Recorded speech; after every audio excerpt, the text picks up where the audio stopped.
Welcome to the Times of Israel's daily briefing. Today is Monday, September 15th, day 710 of the war. Amanda Borschel-Dan here with our diplomatic correspondent, Lazar Berman.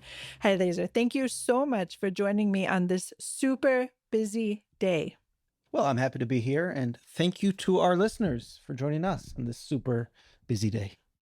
U.S. Secretary of State Marco Rubio is in Israel in meetings with several Israeli officials, including Prime Minister Benjamin Netanyahu and President Isaac Herzog. Lazar was at some of them, and he will fill us in on what he knows so far. An emergency Arab Islamic summit is being held in Doha today in the wake of last week's bombing of a Hamas meeting house. So we'll hear how the Qataris are characterizing Israel's operation and what may come next. Lazar was in Rafah late last week in southern Gaza, and we'll learn of what he saw and also discuss what we know right now of the war's current strategy. So all of this and more when we're back.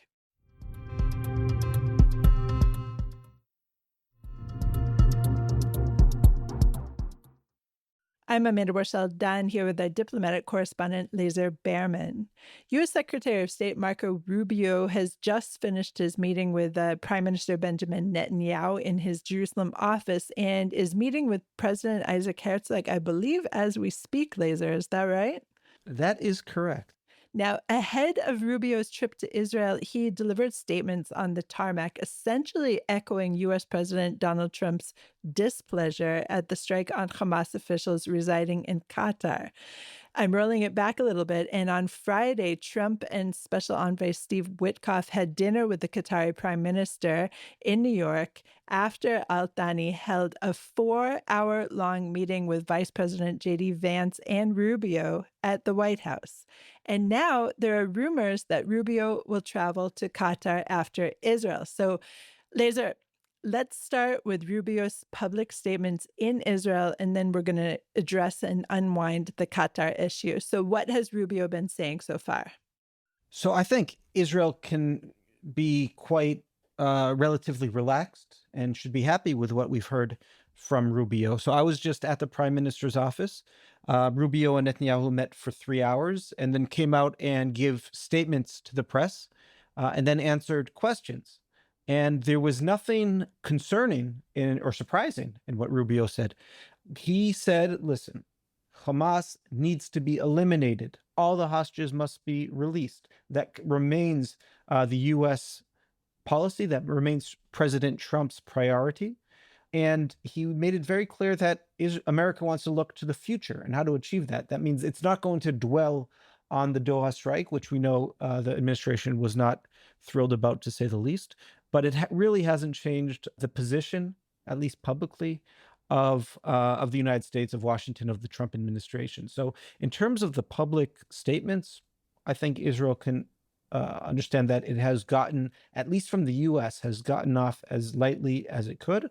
Of course, there is still going to be pressure from the Arab states, from the United States allies in the Middle East. And of course, that ongoing meeting today is going to try to make as many problems for Israel.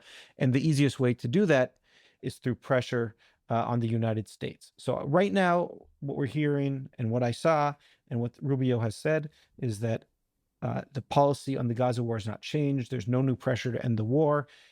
He didn't really mention this operation on Gaza City, but he did mention the Hamas needs to be eliminated, stressed as a military force. So if someone to look for, some sort of daylight, you could say maybe Rubio saying that they could still exist as some sort of civil force, but that might be a stretch. But he seemed very clear that they had to be eliminated. They're not likely to give up. So that seems to point at a continued green light for Israel to lead the way on the military policy on the Gaza Strip. Now, the stated reason for Rubio's trip here, as far as I understand it, is to help open up this Pilgrims Path in the city of David. This is a place I've been in the past, and it's a heavily excavated tunnel that basically it was the stairway where pilgrims to the Temple Mount used to climb in order to get up to the Temple Mount during festivals, etc. But yesterday, Rubio was also at the Western Wall. What do you think is the signaling here in terms of I don't know, readiness for annexation or something like that, because I'll remind our listeners that the Pilgrims Path is in the city of David, which is on the eastern side of Jerusalem. And also, I should stress, so is the Kotel, so is the Western Wall. In fact, the entire Jewish quarter is quote unquote in East Jerusalem occupied territory, which in my mind makes the whole Green Line argument that anything over it is illegitimate for Jews to live in kind of ridiculous. But we can talk about that at a different time. Maybe a Friday focus, right, Lazar? Let's do a Friday focus on that. What is the Green Line? But I think you are right. You did hit a nail on the head that you're not going to get pressure on the administration about settlements and about the legitimacy of Jewish presence in this part of the world. So I think that that's very important. Now, in this press conference, they did not really address the annexation issue. If I had been called on, I would have asked it. So you want good questions, you call on Lazar. But the fact that he's coming for this, and this is a site that is controversial, in the average Western or European discourse and among Democrats also, this would be controversial. And he is saying how proud, how much of an honor it is to be there. And I think for the American audience as well, when they're really stressing one of these pillars of the US-Israel relationship, which is the religious one.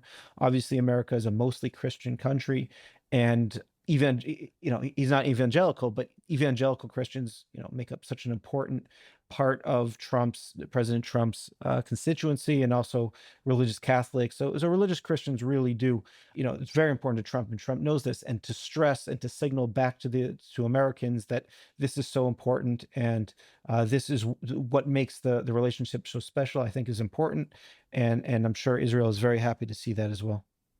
Now, whereas late afternoon today, Monday, September 15th, we're not hearing huge blowback from the United States, we definitely are hearing it from the Qataris. And Qatar's prime minister accused Israel of, quote unquote, state terrorism, and said its attack in Doha last week targeting Hamas's leaders was, quote, an attack on the principle of mediation itself. So, Lazar, what do you make of these remarks paired with the fact that Qatar says it will continue to serve as a mediator in the ceasefire proposals? So let's start with the remarks themselves. Not surprising. I think it is, kind of par for the course that it wants to deflect any accusations of terror supporting from itself, and therefore it uses that very same word against Israel to kind of muddy the waters. And we've seen that in the past. I've even seen it against myself when Israel strikes journalists or people wearing journalist vests and says that and offers photos that they are actually involved with Hamas or other terrorist groups. Then people who have served in reserves, like myself, Manny Fabian, our military reporter, there's these memes or these pictures that go around. Look, Israeli journalists are also in militants. So there's kind of this pattern of when they are caught doing something, they like to turn that around. And this isn't the first time Qatar has been accused of supporting terrorism. In 2017, we've spoken about how the GCC countries, the Saudi, UAE, Bahrain, others, basically did everything short of declaring war against Qatar. They accused them of supporting terrorism across the region. So this is absolutely an accusation which stings Qatar, and they want to move past it. And a way to do that is to accuse Israel of state terrorism. In terms of the mediation, I'm not surprised, because I've always said the fundamental interests are what drive the behavior of these actors. Okay, and none of that has changed. Qatar still wants to show that it is the indispensable mediator between the West and the people that they have to deal with but don't want to deal with. So whether that was the Taliban, whether that was Iran, or whether it's Hamas, they want to show that they can deliver and no one else can. Egypt still wants to see this war end as quickly as possible, and does not, and on its terms, and wants to make sure that no Gazans are pushed into the Sinai. That remains. So everyone's interest remains the same. They still want to be the ones who mediate, and they still want to see this war end. So that all remains the same, and so everyone's really behaving the same. That doesn't mean that they're not going to try to do other things against Israel in other arenas, whether it's to try to get more of these European countries to cut Israel out of sporting events and cultural events. We're going to continue to see that, and I expect Europe to play along very nicely. But in terms of the mediation, again, interests remain the same, therefore behavior will remain the same. Let's go to a short break.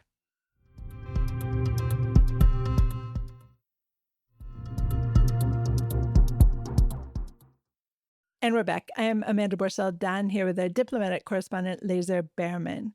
Lazar last week wrote a stunningly beautiful piece about what is happening on the ground in Gaza. And essentially, what's happening is Israel is building two new aid distribution sites, which, according to the military, will be handed over to the US and Israeli backed Gaza Humanitarian Foundation in the coming days.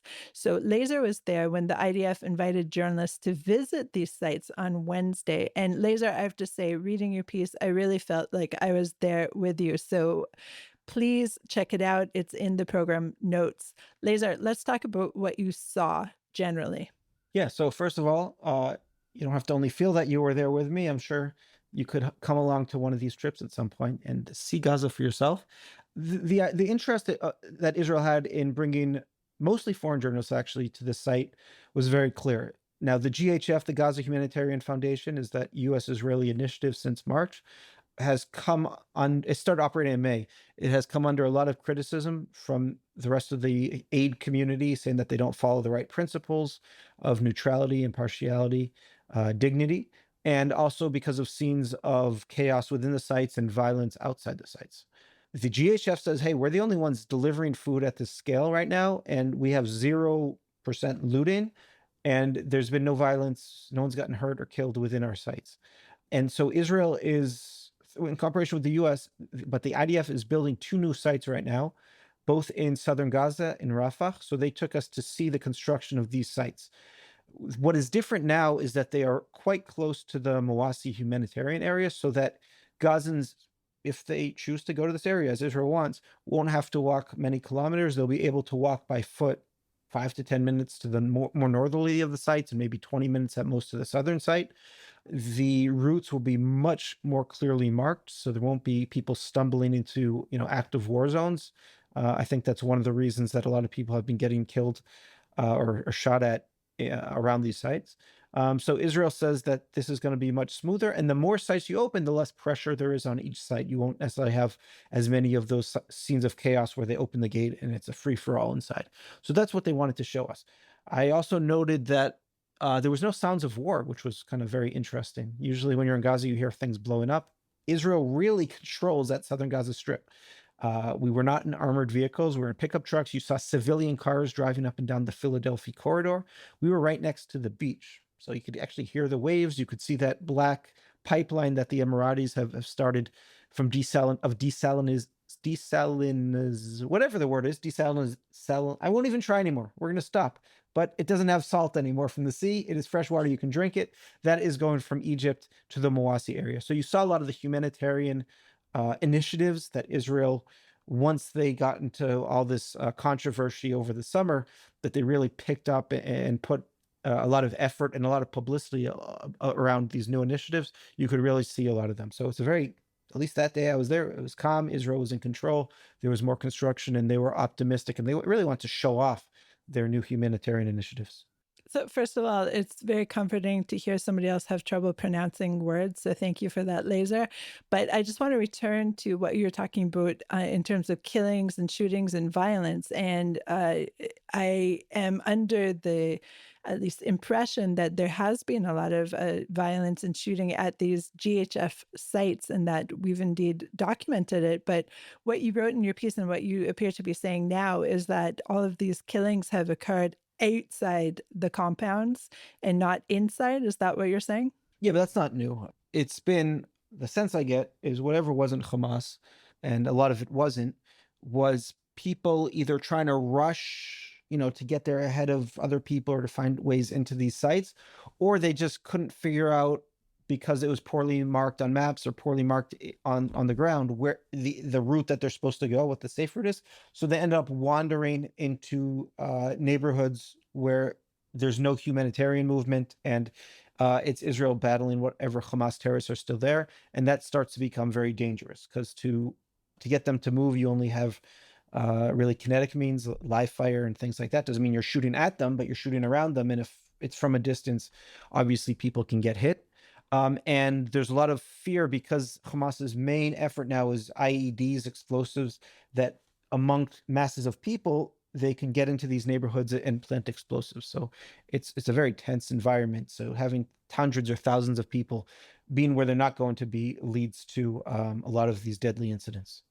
Okay, Lazar, let's talk about what's happening in terms of the strategy. And I spoke with our military correspondent yesterday, Emmanuel Fabian, and we talked about how essentially the ground is being prepared for the ground incursion in Gaza City, and towers are being taken down, and it appears that it's imminent that this Gideon's Chariots 2 is going to be launched more fully inside Gaza City. What are you seeing? What's your assessment right now? So I just want to stress that from Rafah, we couldn't see any evidence of it. It's really far away from Gaza City. But in terms of the reporting element of it, yeah, I mean, it takes a while to build up for this. Once you start building everything up, it's very unlikely that you're going to just stop everything, because then you have to return reservists home. You have to send units all over the place, and it's not easy to get forces positioned again. So basically, the position of the government now is Hamas can surrender. It can meet all of Israel's terms. It can disarm. Its leaders can go into exile, of course, release all the hostages immediately, or it's going to face this operation. And Israel is not in the mood for another partial deal, which means it releases reservists home, and then it takes months has to recapture what it just captured, and then it has to call everyone back up, and it's a whole. It makes the operation very, very hard to pull off again, and I think Hamas is counting on that. So that's why it's either Hamas gives up now or during the operation, or it's going to face the operation in Gaza City. And then I would predict things will move south to the central camps where Israel really hasn't operated till now. I will note that the majority, if not all, the living hostages are assumed to be there, which is why Israel hasn't operated there yet. Of course, the longer this goes on, the more dangerous it gets for those hostages, something to keep in mind.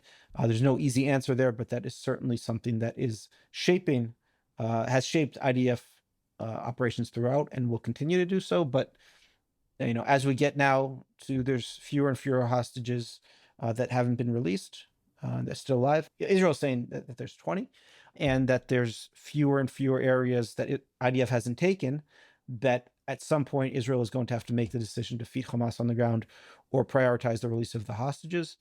For now, it is continuing what it has done throughout the war, which is saying military pressure leads to the release of hostages, but that's getting harder and harder to argue.